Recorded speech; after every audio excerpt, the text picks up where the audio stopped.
You know, the race is long, so we got a long way to get there. So just, and eventually over time you end up with nice stuff.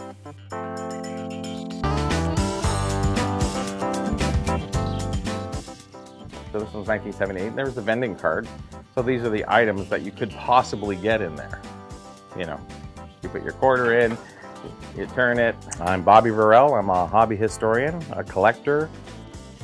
I just love everything about the hockey hobby that's vintage, old, pre-1990. So this is Everyday's paper from March 1934. I'm researching everything all the time.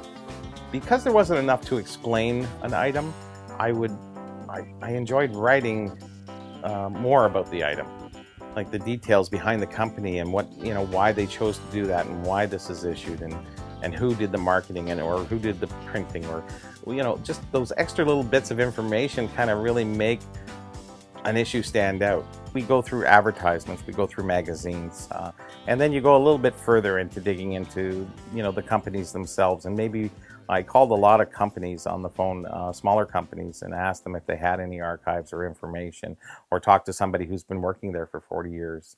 And I did that, you know, starting in the late 90s. And I found some great people.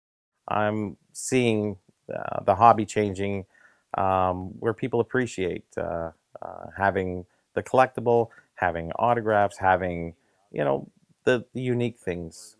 I think it's really getting away from more the common into the unique and unusual. So there's the El Producto right there. There's the box bottom. The reason why I love the shows, the Sports Expo or any other flea market, wherever it is, it's, you know, like-minded people.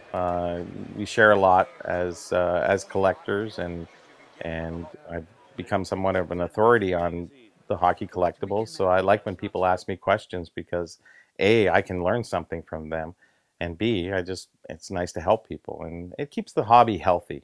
Gypsy Bubble Gum. What can you tell us about this piece? Well, O-Pee-Chee, that was basically one of their first products. That's a little later box, but that was their first product when they came out in 1911.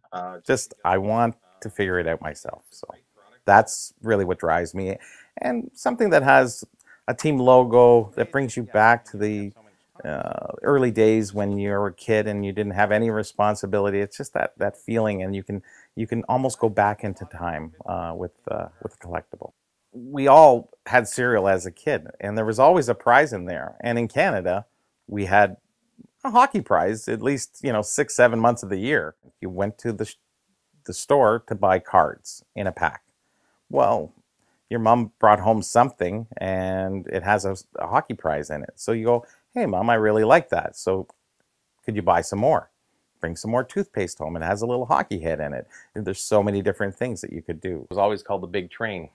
Oh, okay, yes. So, but he's really not, Lionel wasn't a part of that. As much as I love this stuff and grew up with this stuff and bought this stuff, and, you know, I just love the information side of it. It was just, it's always been in me. It took 25, 30 years to come out. Also, they used to have 3 stars, and that's how we got the 3 stars in hockey today.